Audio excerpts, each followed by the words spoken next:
البدع والأهواء، أهل البدع العقائدية وأهل البدع السياسية. نقول بيننا وبينكم السلف، بيننا وبينكم الكتب، كان فيقول البدع بيننا وبينكم. Bismillahirrahmanirrahim. Alhamdulillah. Wassalatu wassalamu ala Rasulillah wa alihi wasallam. Kita meneruskan bacaan kitab Bulughul Maram ditulis oleh Al-Hafidz Ibnu Hajar Al-Asqalani rahimahullah taala. Kita sudah masuk bab yang pertama kita bacakan. Sebelumnya pembukaan yang panjang lebar. Di sini bab pertama sedekahul fitr, sedekah fitr, ini zakat fitrah. Sedikit pembahasannya. Di antaranya beliau menyebutkan bahwa Nabi SAW mewajibkan mengeluarkan zakat fitrah 1 sok dari korma ataupun gandum atas budak, demikian juga orang merdeka laki-laki ataupun perempuan kecil, demikian juga besar dari kaum muslimin. Ya, dikeluarkan sebelum manusia keluar melakukan sholat Id, ya, Idul Fitri. Kemudian juga disebutkan bahwa Muawiyah bin Abi Sufyan radhiyallahu anhu berpendapat boleh dikeluarkan dari samrok, ya, yaitu jenis yang bagus untuk setengah sok saja. Abu Sa'id radhiyallahu anhu berpendapat, adapun aku, maka aku mengeluarkan sebagaimana zaman Nabi sallallahu alaihi wasallam. Dan itu lebih aman. Demikian juga kita sebutkan 1 sok di sini terjadi perselisihan para ulama. Sok sendiri jelas, yaitu 4 dari 2 telapak tangan ini. Tapi kadang-kadang seorang ingin memudahkan kan itu. Apalagi sok ini di zaman Nabi sallallahu alaihi wasallam. Sebagian juga mengatakan bahwa tangan orang Arab mungkin beda dengan selain itu. Sehingga di antara mereka sampai membuat sok standar orang Madinah. Sok ada stempelnya di zaman Nabi sallallahu alaihi wasallam. Masing-masing setiap kelompok, setiap orang merasa yakin inilah yang benar.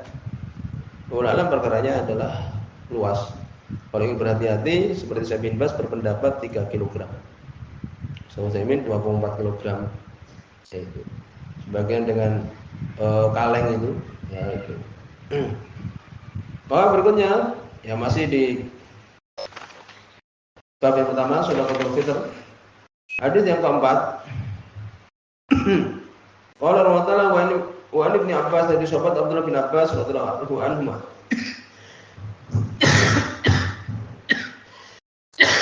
Di sini sahih.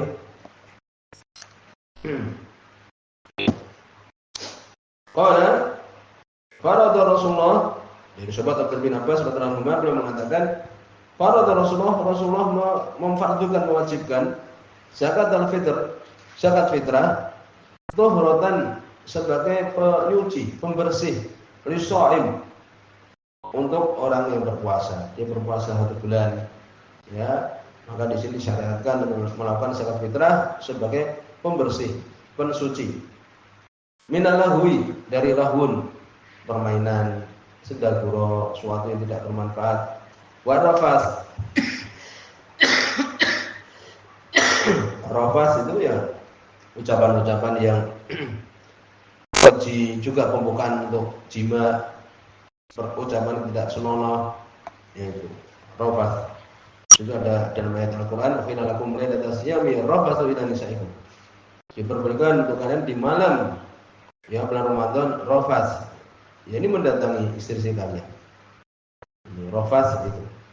Ini untuk membersihkan dari sendagura, permainan, demikian juga rafas, pembukaan dari jima atau hal-hal yang dia itu ya tidak senonoh, ya.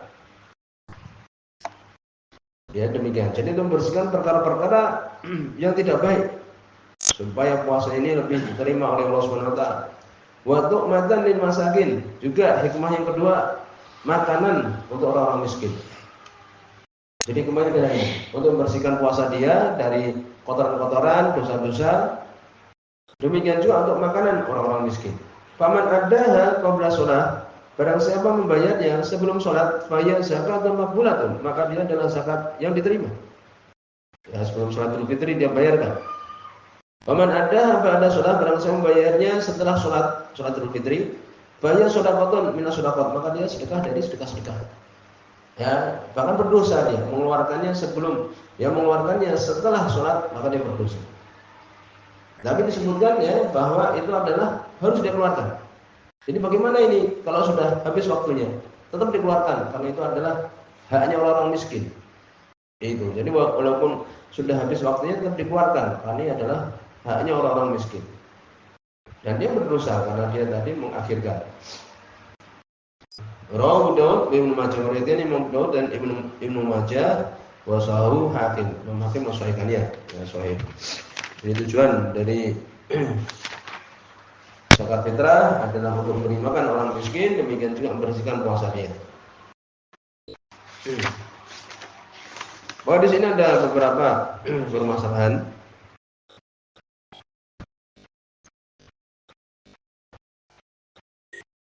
Yang pertama jelas tentang wajibnya zakat fitrah ini.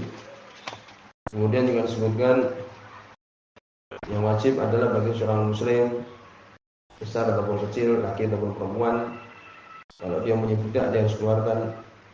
Demikian juga anak yatim juga, ya dia mengeluarkan. Kalau dia punya harta, walinya yang membayarkannya. Orang kafir apakah wajib? Tidak. Riwayat telah kita baca. Ya, untuk orang yang beriman, orang muslim. Ya, minal muslimin. Demikian juga disalurkan untuk orang-orang muslim yang ada di sekitar itu juga.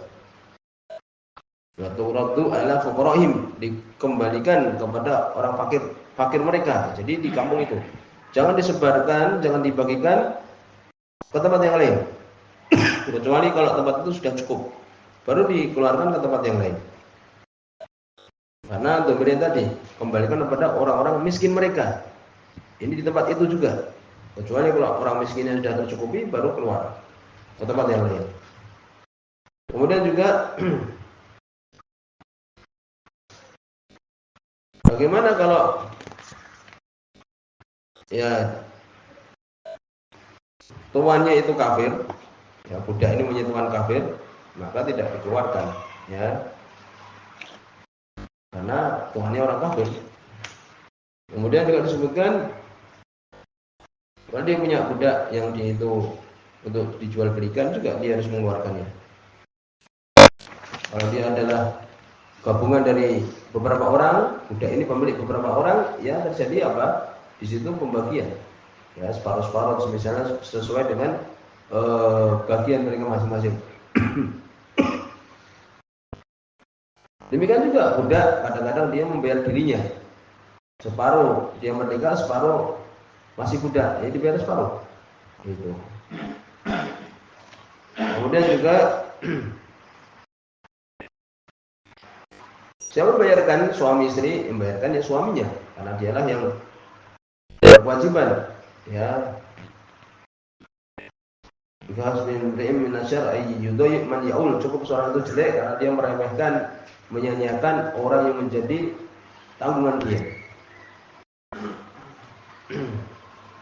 Kemudian juga disebutkan seseorang apabila dia ini biasa memberi makanan kepada fakir miskin, bukan kerabatnya dan bukan siapa-siapa, apakah dia harus membayarkan zakatnya? Tidak. Nah, itu jelas. Kemudian juga disebutkan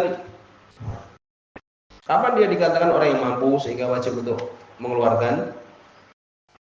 Ya, disebutkan dia dikatakan mampu sehingga wajib mengeluarkan zakat apabila dia mempunyai makanan di hari itu, punya kelebihan makanan. Yaitu definisinya. Ya.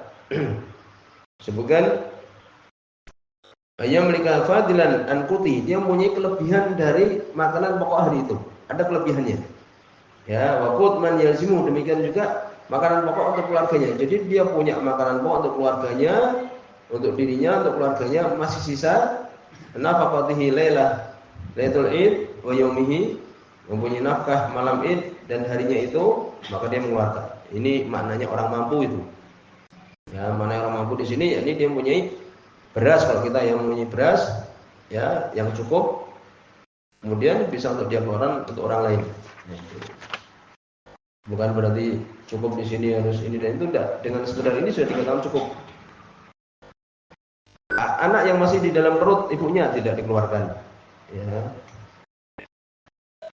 Kemudian juga disebutkan asnaf, ini macam-macam makanan yang dikeluarkan apa saja. Kalau kita pengen aman sebenarnya dalam hadis-hadis ini disebutkan apa? Tamar, zabib, bur, syair, akid kan itu. Ini masih dikeluarkan. Ya yang aman yaitu korma, anggur yang dikeringkan, kemudian gandum yang bagus, gandum biasa, atau keju kan itu. Bagaimana kalau beras? Insya Allah ini boleh juga. Inilah yang contohnya saya ucapkan menurut ini yang Allah. Kut makanan pokok yaitu yang disebutkan kut balad faidzi, makanan di kampung setempat, maka ini memenuhi. Ini yang sahih. Yaitu ini pendapat jumhur semua demikian. Disebutkan dalam Al-Quran min awsati ma tu'timuna ahlikum, dari suatu yang sederhana, suatu yang biasa dimakan ya oleh keluarga kalian. Ini yang biasa dimakan apa? Beras, itulah yang dikeluarkan. Insyaallah demikian. Ya, boleh. Tapi kalau mau ingin aman kita keluarkan dengan kurma, ya bisa saja sih. Atau gandum kita kasihkan 3 kilo gandum kepada fakir miskin, boleh saja. Dohir hadis seperti itu. Tapi kalau beras juga insya Allah boleh. Inilah pendapat jumhur. Dan itulah yang dimakan oleh kebanyakan manusia kan itu. Kemudian juga disebutkan